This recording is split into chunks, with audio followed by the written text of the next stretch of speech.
area, so uh, so it's nice to have my home libraries hosting me for a presentation like this. So I'll share my slideshow. Okay, so here's the logo for Borscht Beat, which is, as mentioned, my radio program, a weekly Jewish music radio program on WJFF Radio Catskill up in Jeffersonville, New York, though they're actually moving to Liberty, New York in a couple months. It's also my record label that I operate, and overall, just my Jewish music brand. So I'm going to, in this presentation, sort of give an overview of how I came into this, my personal, familial history of Jewish music and radio and record collecting, and I'll get into some of my favorite songs or records from my collection. So for now, I can't talk about any of this without talking about my grandfather, my Zaidi, Max Bendich, who was my biggest influence in this whole process of coming into my own in my taste in Jewish music and music in general, really. He's my primary inspiration here.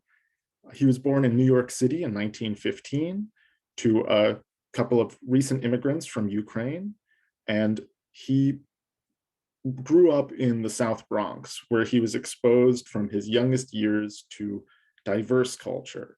On one hand, he had the Jewish ethnic folk culture of his parents and the rest of his family, but all around him were other vestiges of culture, both American culture and other immigrant cultures, popular culture, lower culture.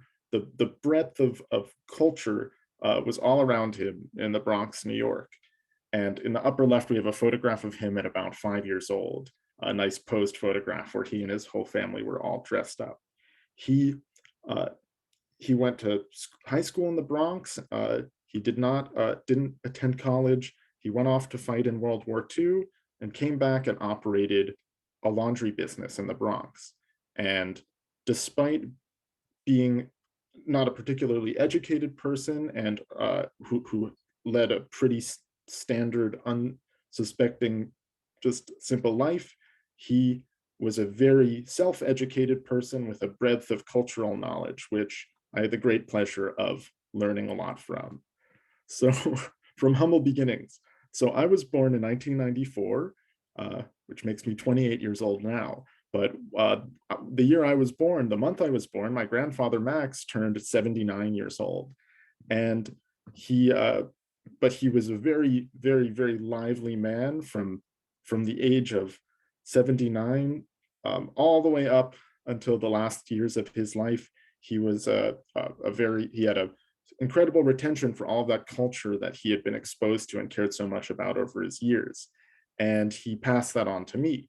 So in the center, I have my father, my grandfather and I, and the bottom left, my grandfather, his wife, my bubby, Dorothy. And in the upper right, I have a wonderful photograph of my Zaidi at his 80th birthday party, holding the wonderful klezmer album, Rhythm and Jews by the Klezmatics. Now, the Klezmatics are the most successful and influential klezmer revival band, part of a movement of re-engagement in Jewish music that came about sometime between the late 70s into the mid 80s, though they were probably most prominent in the 90s.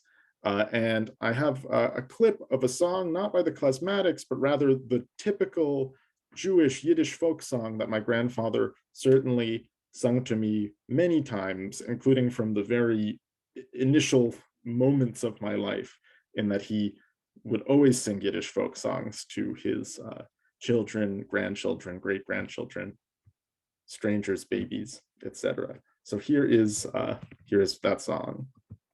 Auf'm Pripetschak brennt a Feier und in Stub is heiß. Und der Rebbe lernt kleine Kinderlach dem Alef Beis. Und der Rebbe lernt kleine Kinderlach dem Aleph Beis. So that song, Eufen Pripyat, is it's one of the best remembered Jewish songs, one of the best remembered songs of the Yiddish language. It was written in the 1800s, and it was a published recording, or composition, that is. It was not a folk song arising sort of naturally in some way from the people, but rather it was part of a performance canon, a published piece of music to be performed that was somehow absorbed into the folk canon. And this recording I shared is the wonderful singer Mark Ulf, who recorded 3 albums of Yiddish songs and 1 of Hebrew songs for Folkways back in the 1950s.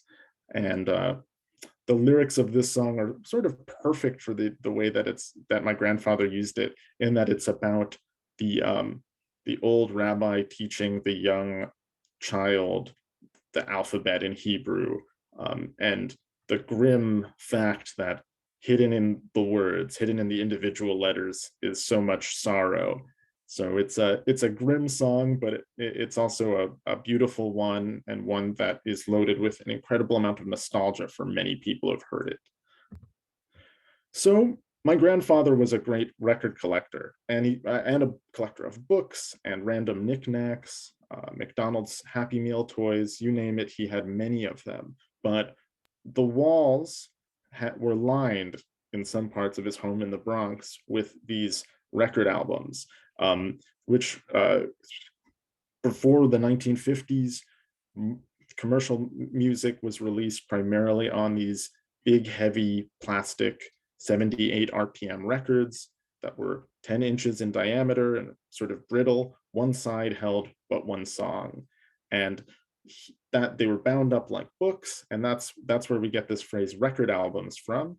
And as you can see, this photograph in the middle shows that his collection was largely operas, classical music, but every now and then there'd be something different in it, some Jewish music or American folk music. So that was all around me growing up.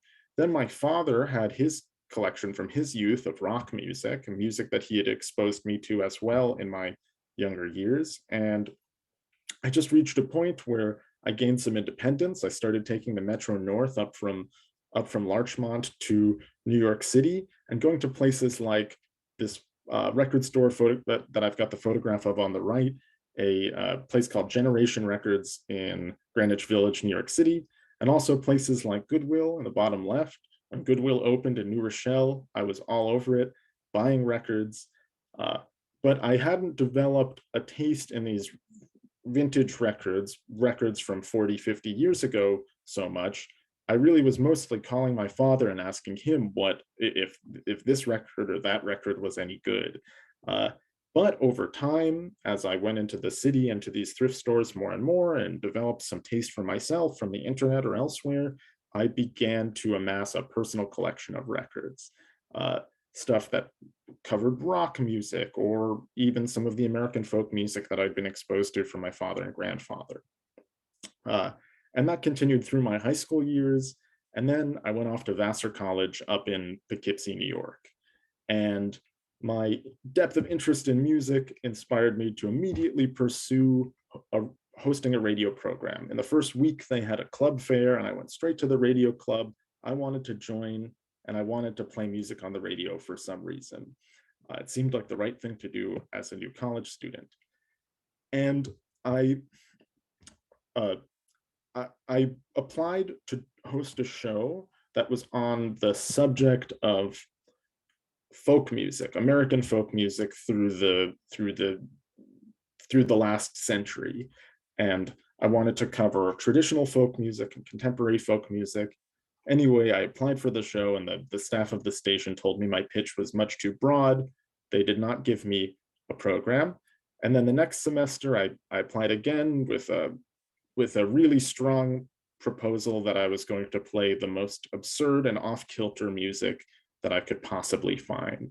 And thus my radio career began with my program, which was called Don't Paint Your Teeth, a title that came from a song by an absurd musical artist who performs under the name of Jandek, somewhat anonymously. He refuses to share his real name with the public.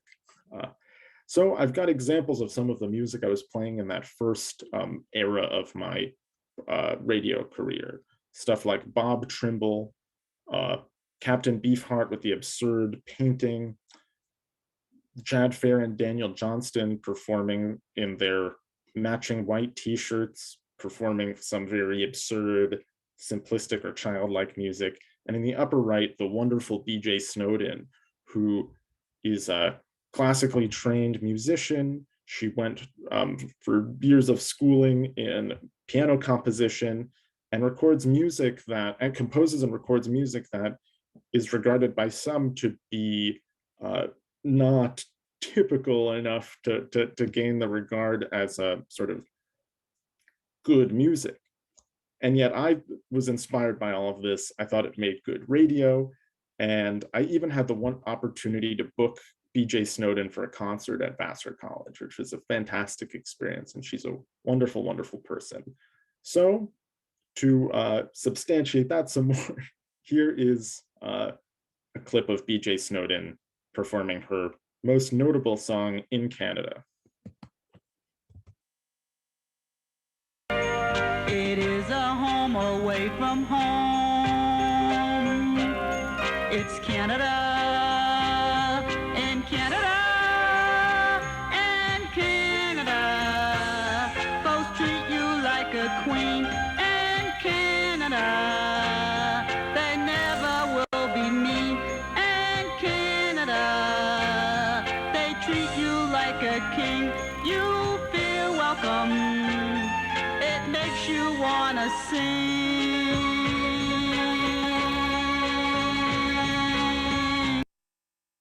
So that's BJ Snowden singing in Canada.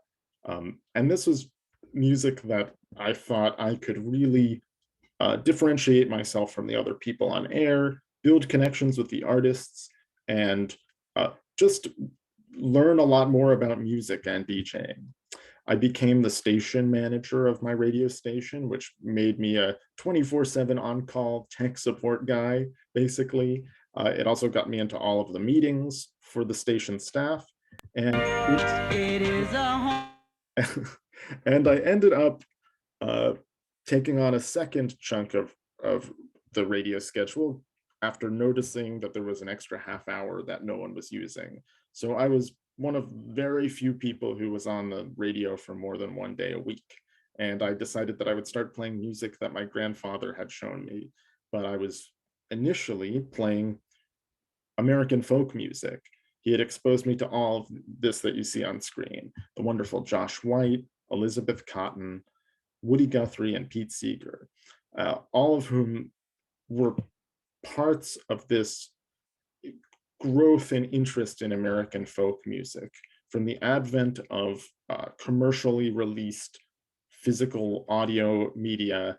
That there was a increase in this interest, and record labels like Folkways, who I mentioned before for having released some Jewish music, were at the heart of this movement to share American folk stylings with the world. And I was using my knowledge of this to engage with my listeners in a different way, and to engage with the culture that my father had imparted to me as well in a different way. So here is perhaps the most notable song that Woody Guthrie ever composed or performed. A clip of it. It needs no introduction. This land is your land, and this land is my land, from the California to the New York Island, from the Redwood Forest to the Gulf Stream waters. This land was made for you and me. So that was This Land Is Your Land, Woody Guthrie's anthemic classic tune about the American experience, the diversity of the American experience. And this song, among many others, was key repertoire for my weekly program of American folk music. So then, by some interesting sequence of events, I began to learn Yiddish at Vassar through a very unusual and unconventional class that they were holding. And in learning the sort of rudiments of the language, I started to recognize words or phrases that I'd been exposed to from my grandfather, who was a native Yiddish speaker. It was his first language. And through songs that were in the textbook and other entry points, including cinema, because there was cinema produced in Yiddish, I found my way towards a sort of deeper cultural interest and obsession with this language and the associated culture. On the left, I have this incredible film Mamele, starring Molly Picon, which is just a wonderful, dramatic story of an immigrant family where the daughter is denied her youth by virtue of having to raise her younger siblings as a surrogate mother.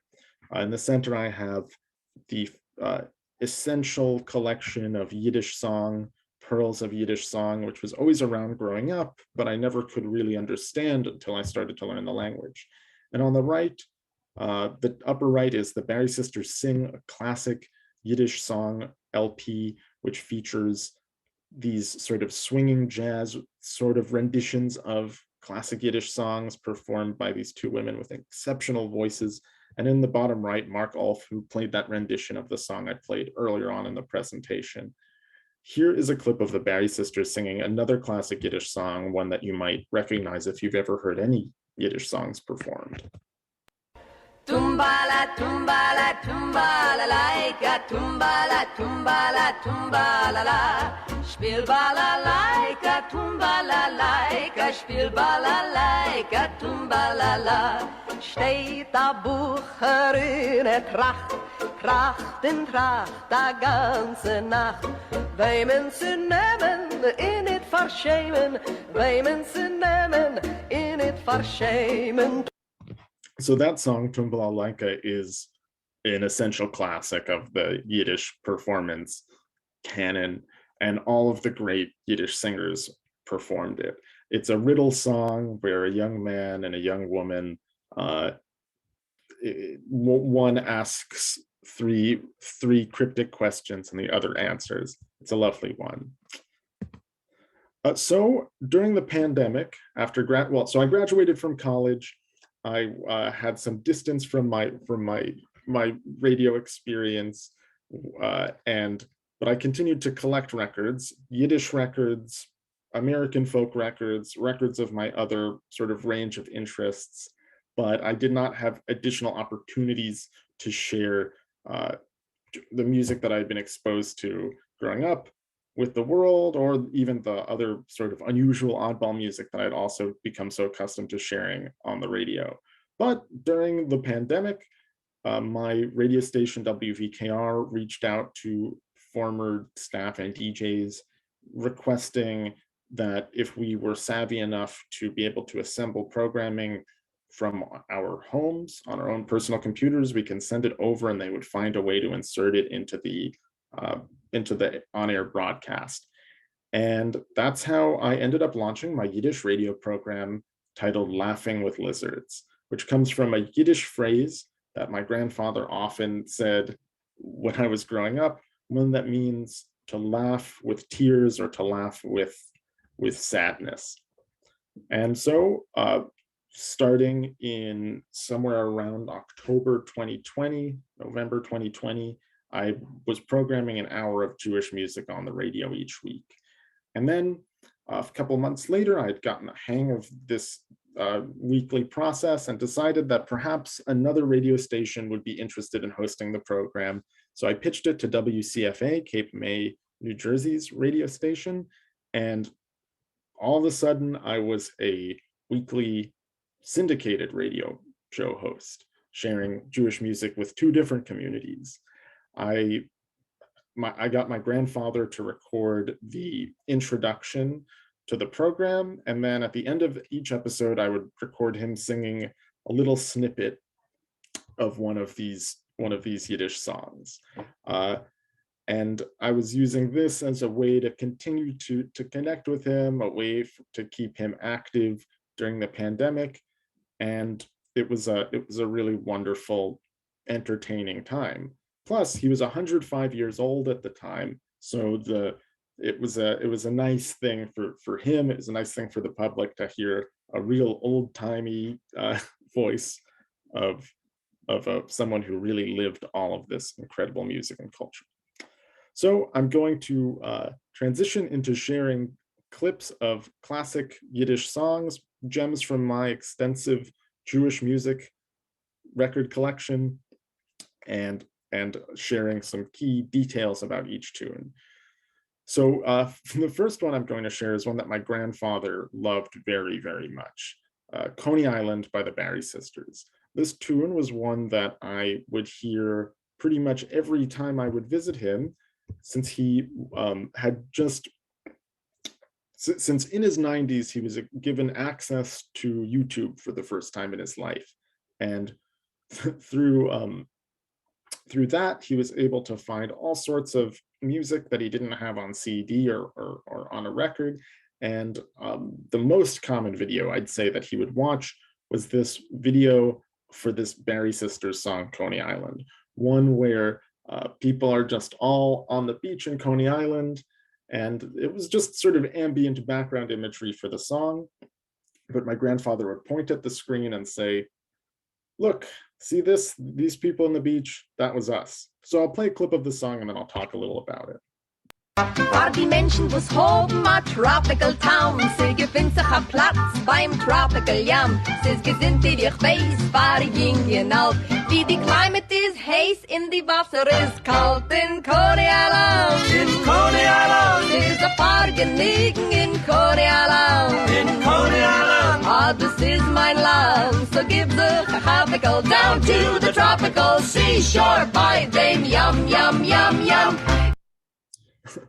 So that is the original version of this song that I was exposed to, the Barry Sisters rendition. What I didn't know until I started working on my radio program is that the Barry Sisters song, which was released in 1953 or 54, was in fact a cover of a song by a guy named Eli Bass. And the original song was called Coney Island, which is just like Coney Island, but written in a more dialect style of writing. Now, this version, the Barry Sisters song, has a sort of novelty instrumentation to it, but the original song, the Eli Bass version, is considerably more an ethnic parody, a calypso record. So they were trying, or Bass was trying to take this concept of a calypso, of island music, and make a sort of joke that Coney Island in Brooklyn was your local tropical escape. And hearing the original version totally changed the way I heard the Barry Sisters version. I'll play it for you and I'll talk a little more about it. And you'll hear that it's very clearly ethnic parody, a calypso parody. So here's a fine and you won't go wrong if you listen to this new calypso song. Van mensen was hebben naar een tropical town. Ze gevindt zich een plaats bij een tropical jam. Weet zijn leven is billig, but the pleasure is grace. Weet de viber en de medelig en de climate is hees. In Coney Island, ze is een paar genieken in Coney Island. Ah, that's my land. So give ze a tropical down to the tropical seashore by the yam, yam, yam. Ze is a machaya. Hoodman. Hello, Mr. Goodman. So the Barry Sisters cover of the original rendition of this song is a pretty faithful cover, but in some ways it plays down the calypso styling in favor of the Barry Sisters' signature jazzy pop vocal style. The lyrics are absolutely hysterical, with such gems as, "You don't have to season the carrots and peas, there's garlic and cheese in the ocean breeze." So these songs are, the Eli Bass song is quite a rare recording, and it's not collected in any contemporary audio format. It was never on a CD, and there's no accessible digital version of the song. The Barry Sisters version is accessible on places like YouTube, which is where my grandfather heard it. But other than that, it was released on this original 78 RPM record back in the 50s, and then collected in this Hebrew National Kosher Classics record, as well as a obscure compilation album which featured the Barry Sisters. So this minor footnote in this wonderful discography of the Barry Sisters somehow became a recording of a lot of importance to me. Another gem from my collection is Jack Hilliard's fantastic record, Memories of My Father's House. I had encountered it, I don't remember the first time I found it, because the second time I found it, I was flipping through a dollar bin at some record store and I saw the cover and I thought, I've seen this before, but I can't remember where. And I accumulated it along with my other hundreds of records somewhere along the way. But this time I took the care to flip the record over and see on the back that it was featuring Mickey Katz's orchestra. Now, Mickey Katz was the quintessential Yiddish Jewish parody artist. He would take popular songs and popular stylings and turn them into klezmer-inflected parody songs. And this record, which apparently featured his orchestra, was not really well remembered as part of Mickey Katz's catalog. So of course I purchased my second copy of this record to bring it home and immediately listen to it. And what I heard was sort of popular American style renditions of classic Yiddish songs. And with this guy who has a very typical American pop vocal style of the time. But I couldn't find any information about him whatsoever on the internet. And digging, I eventually found his wife's obituary and was able to contact his two granddaughters who are named in the obituary and learned a great deal about this man's life. For one, he was a member of Mickey Katz's Borscht Beat, which was a stage review that featured a bunch of the great Yiddish performers of the time. And I found this Al Hirschfeld caricature of the Borscht Beat, featuring in the center, Mickey Katz, in the bottom right, the Barry Sisters, in the upper right, a wonderful singer named Rasha, and one of these folks on the left is Jack Hilliard.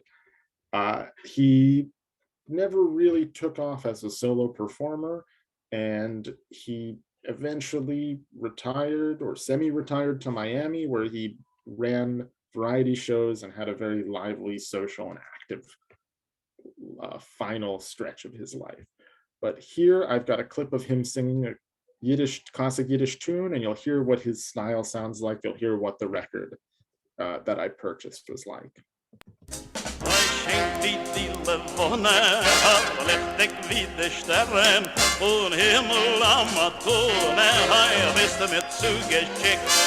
Mein Glück hab dich gewinnen, wenn ich hab dich gewinnen. Scheinst die Täusen sehen, I hast mein Herz gekriegt.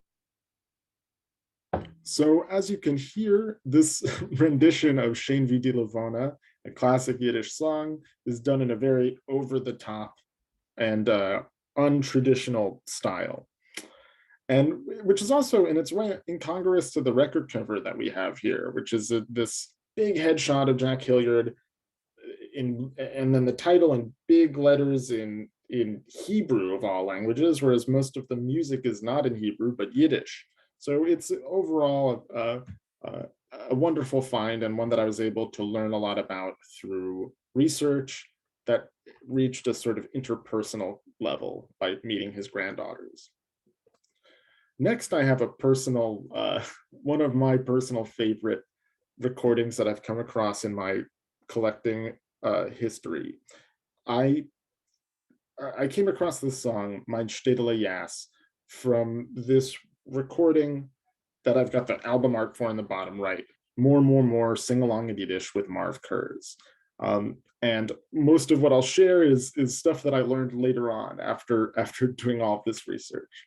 So the song Mein Städtele Jas was composed for Max Kletter's 1939 operetta, Mein Städtele Jas. The first 2 minutes of the song is this brooding cry for for the shtetl, for the home that the character in the operetta has left behind. And he cries out, "Home, my beloved home, I'll never forget you." And then eventually there's this explosive, raucous, exciting outburst where he really, instead of melancholic longing, he expresses ecstatic longing. And this classic recording is so wonderful and energetic and artful, and also defies some of our basic expectations of what old music sounds like. It's a really exceptional piece. And what I found was that the recordings of this song that come after Kletter's original over time have less and less of that slow, brooding buildup and more of the raucous outburst, to the point where this record from Marv Kurz, that must have been released some 30 or so years after the original Kletter recording, completely excises the brooding introduction and is all raucous, wild energy. I'll play for you a clip of the brooding, slow building intro from the original and a clip from the original explosive outcry. My liebe Heim, oh, wie je wollt ihr,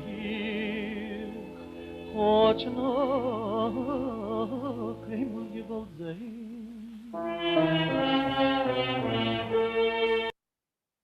So that was the sort of characterizes those first 2 minutes of the song. Now here is the more lively portion of Kletter's original recording.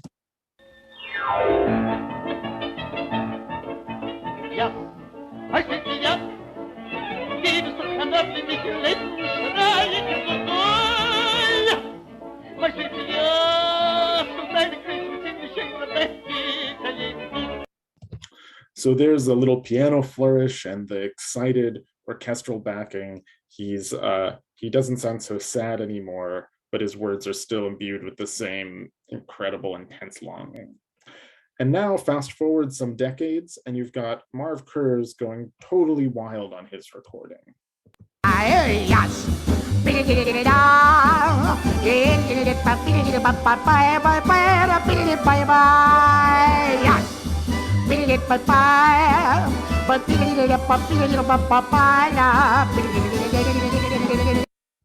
So recordings like this with wild vocal explosions are really what I'm in it for. I think that there's something so enthralling and just fantastic about listening to someone just going scat singing and seemingly losing their mind in performance in the studio like this.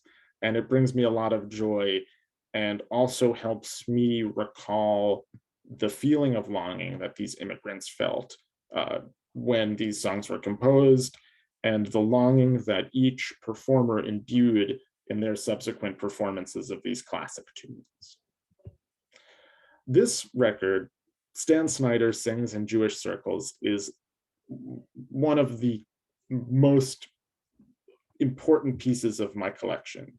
It's a very rare record. It's one that is pretty much impossible to research, and one that I'm very pleased and proud to own a copy of.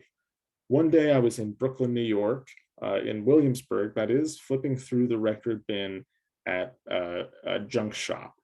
And I'd gone through an exceptional number of records, perhaps 1,000 of them. They have a lot at this store. And in what would have been the last possible row I could have looked in, I found this strange looking record. Stan Snyder Sings in Jewish Circles, with his face pasted in the middle or off center, and these concentric circles, the odd script, and the big Tikva Records logo in the upper right, which was, to me, a giveaway that this was an interesting piece, because I'm a collector of Tikva Records specifically. They were a prolific Jewish label based in the United States, but with releases coming from different parts of the world, different parts of Jewish experience. But this one I'd never heard of before.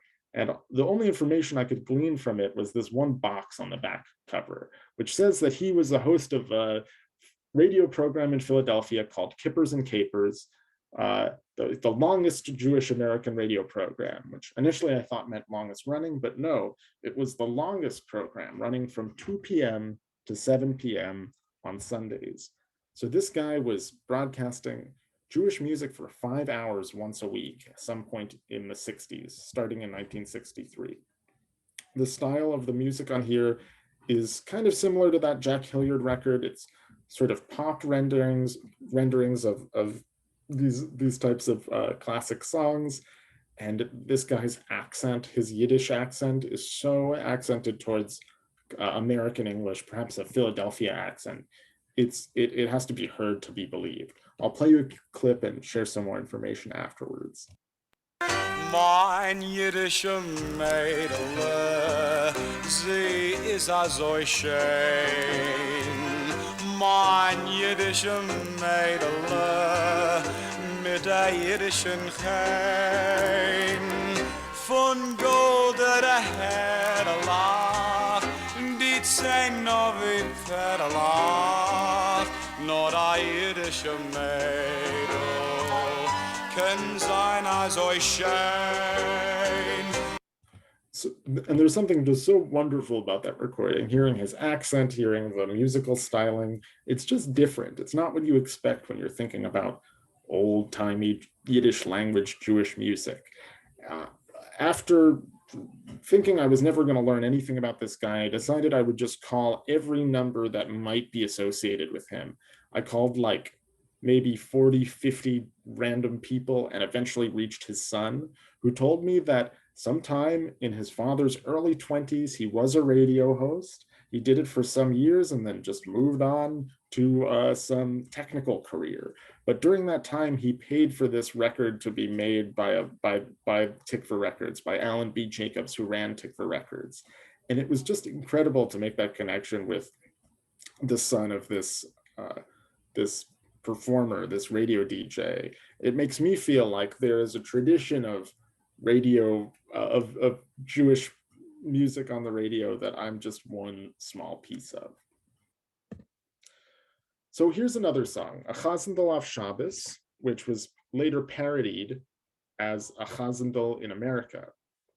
The original tune is this incredible vocal demonstration. The lyrics of the song describe a cantor auditioning for 3 laborers in the shtetl. And for each laborer, he sings in a different way that evokes the labors of each person, or rather, they hear their labors embodied by the singing. And this song was sung by all of the great vocalists of Yiddish music. Each one took it as an opportunity to demonstrate their cantorial chops for religious music, but also just their incredible operatic voices more often than not. Later on, Aaron Lebedev, the great Yiddish theater performer, took the song and parodied it with a version that describes the cantor's audition to 3 restaurant owners, each from a different region of Eastern Europe where the Jews came from, and each with different foods that they liken the singing to. And not to mention, each has their own accent, which is just so over the top. A Litvish accent, a Galicianer accent, and an American Yiddish accent. So I will share with you a recording of the original song, A Chazandal of Shabbos, which came from none other than Al Jolson, who was perhaps the most popular singer of his time in the early 20th century.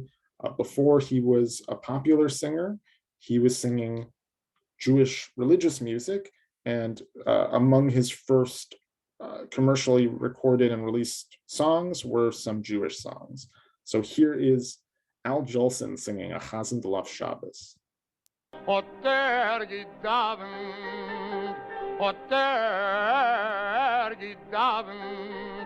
az wichtig, mit die Pedes vejatzi, mit die Hammer na Klappale, otter gidaven. daven. So that was Al Jolson. And here in the center is the 45 RPM release of this song, which is not the original run. It was recorded some years before that. But yes, Al Jolson was a singer of Yiddish song. And on the left and right, I have the two vinyl records on which the original 78 RPM recording of the parody version of this song, it was released.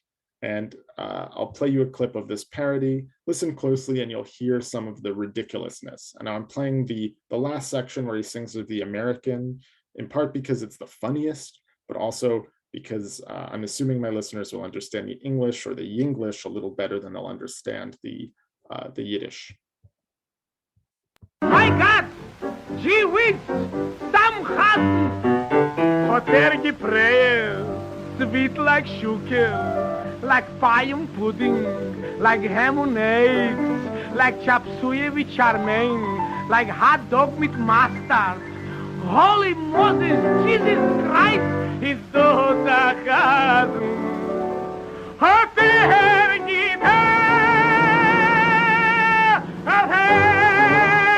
That's all.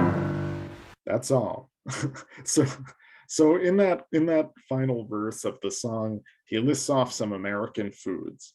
And the foods he chooses to list are hot dogs and mustard, chop suey and chow mein, ham and eggs, of course.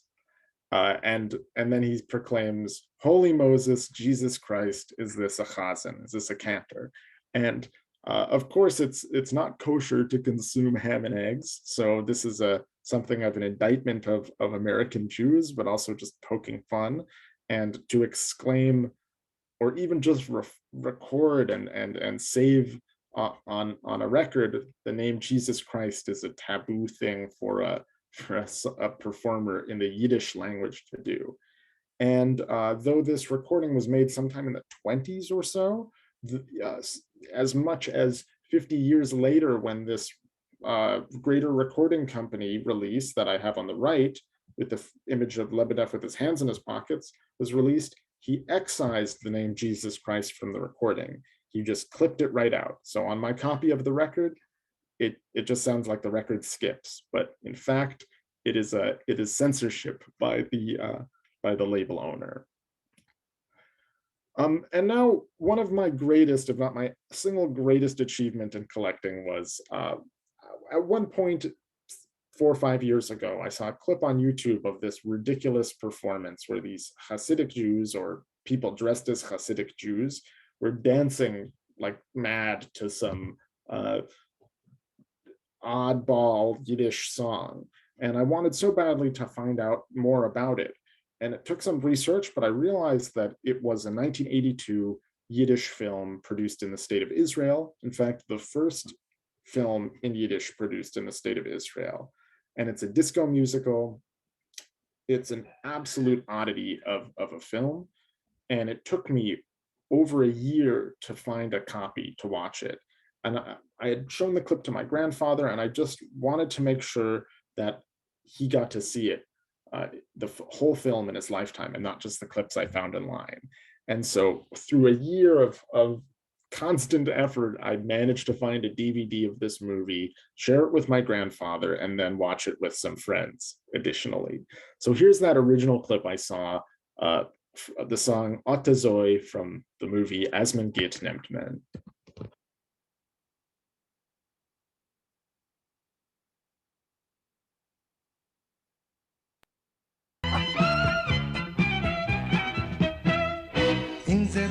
Ken bereisen Winder über Winder, a Freu wuss keine Stuben und bei ihm a Titz mit Kinder, a Jid wuss keine Schlernen, ken bei ihm die ganze Teure, ot a Jid a Scheile, 11. Mois der Beure. Otazoi, inser Rebbe, Otschesmiche, Otazoi, kennt vieren Ameliche, Otazoi,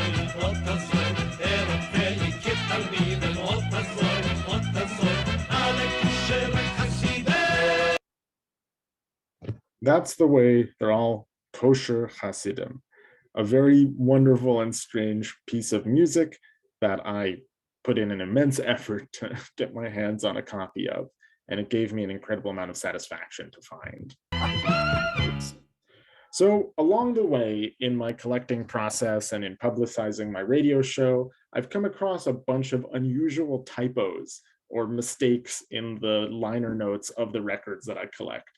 And among them, on the left, I have some section of lyrics where a typo placed a profane word amid a very sincere and sweet Yiddish song.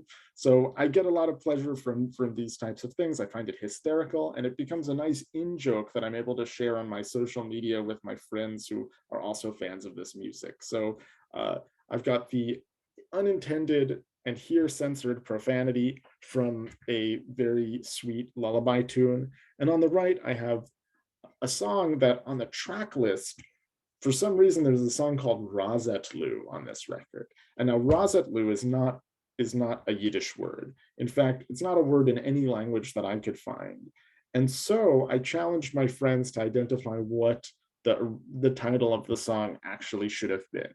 And it turns out that Rosetlu, to a French speaker, is phonetically kind of similar to the Yiddish word chosedel. So this was a French record, and someone probably was told type chosedel, and they were like, okay, it's typed Rossettlou. So things like that are just sort of little gems I encounter along the way in my collecting process. So starting in the year 2000, starting last year, I was able to distribute to an additional station called Radio Catskill, which I mentioned at the beginning.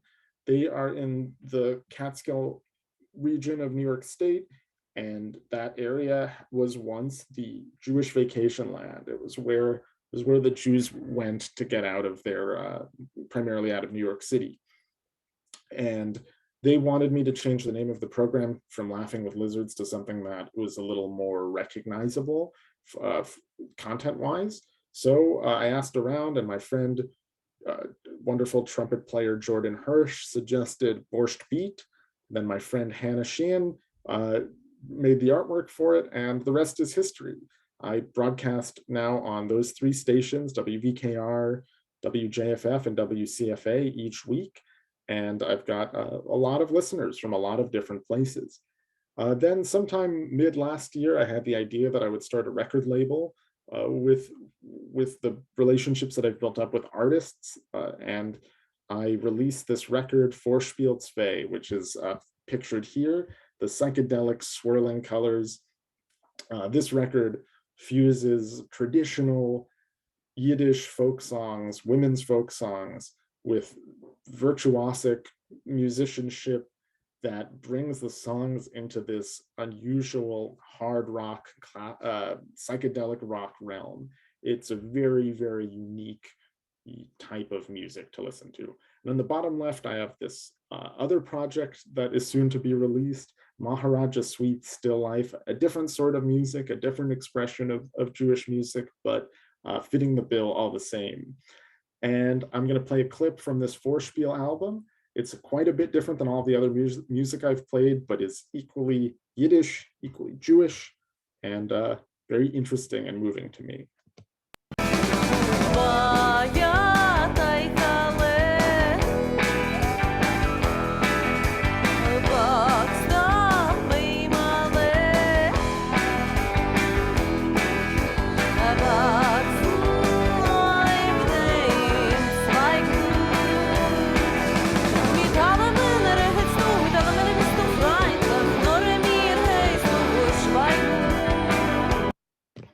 So that's Vorspiel 2, the album that I've had the great pleasure of releasing on CD and sharing with the world. So just a month or two into my return to radio, my grandfather Max passed away at the age of 105 years old. And of course, he was able to hear a little of the program, which is invaluable to me. And I was able to get him recording the introduction and outro to the show. And Fortunately, my father recorded a lot of interviews with him, so I have clips of him to play at the end of every episode of the program. And this whole project is not only inspired by him, but done for him. And it's my way of acknowledging my cultural heritage as imparted to me by my grandfather.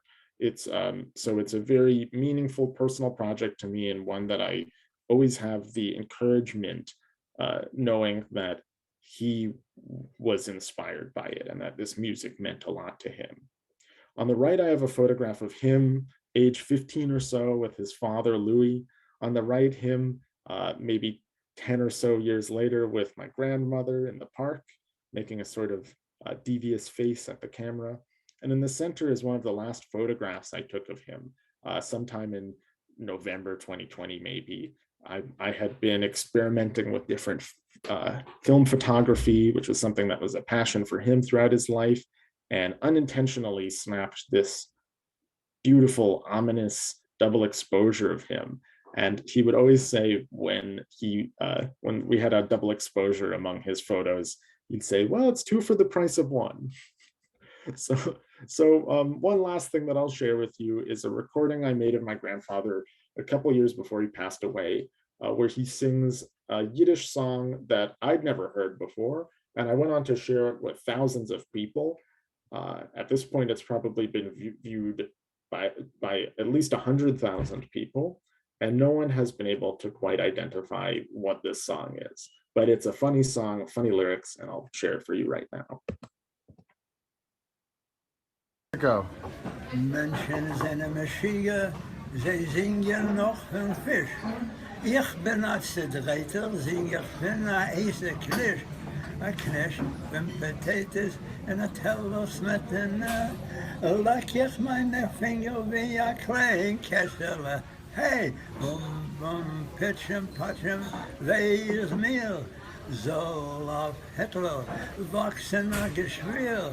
The college boys alle, ze slingen goldfish. Na, ich will a Eise Knisch. You never heard that? I don't know it. Okay. Oh, at that time, if you remember, the college boys, they were swallowing live goldfish. No, they were swallowing live. So I tell them. Go. Mention. Well, that's my presentation. I guess what I'll do is quickly explain to you what those lyrics were. They're funny. The lyrics are, people are going crazy. They're singing about fish. I too am going crazy. I'm singing about a hot knish. A knish made of potatoes with a plate of sour cream. And I'm licking my fingers like a little cat. La-di-da, oh gosh. Adolf Hitler should get a ulcer. The college boys, they're all swallowing goldfish. Me, I'll eat a knish. So that's my presentation. Thank you all for joining, and I can take any questions you have. Thanks, Aaron. Yeah, does anyone have any questions they want to put in the chat? Or unmute yourself and ask? Feel free. I know a lot about this stuff. I talk about it for an hour every single week on the radio, and then constantly with my friends and family otherwise.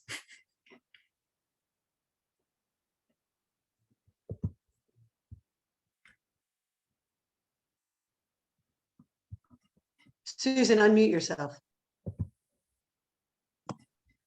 Okay. The quick question is, first of all, everything was great. Thank you. And do you know anything about, I heard about Barry Manilow's musical about some group. Was that Yiddish or? So that musical, I haven't seen it yet, but it is put on by the big Yiddish theater company, the New York Volksbühne, and the same group that put on the Yiddish Fiddler on the Roof run a few years ago. So it's definitely related. I've yet to see it though, but I'm aware of the musical. Okay, thanks. Yeah, so someone in the chat asked how they can get in touch, and when I presented another venue. to present at another venue. My email address is aaronbendich@gmail.com. I just put it in the chat. And for any of you who are interested in listening to my program, I've got a website where I have all the information for that. It airs twice on Sundays, 11 a.m., 1 p.m., and Wednesday mornings at 9 a.m. What are the words to Eufen Pripyatchik in Yiddish? Off the top of my head, at the fireplace, burns a fire, and in the house it's warm, and the rabbi teaches little children the alphabet.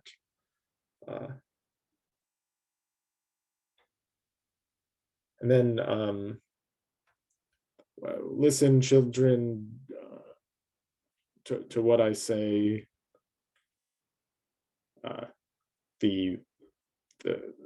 And there's like a language lesson in it, that the point being that the letter Aleph with the comets under it, the sort of T shape, is pronounced O in Ashkenazi Hebrew and Yiddish. So and then later in the song it says something along the lines of often in the letters you will find, or like in the letters you'll find so many tears. But if you're interested in getting some more of these lyrics, I can provide any resources that you might need. Just shoot me an email at aaronbendich@gmail.com. I've got a lot of materials on this topic on my hands, including hundreds and hundreds of records, the notes associated with those records, dozens of books on the topic. It's a passion of mine. But yeah, so is my show on the internet? Yes, it is.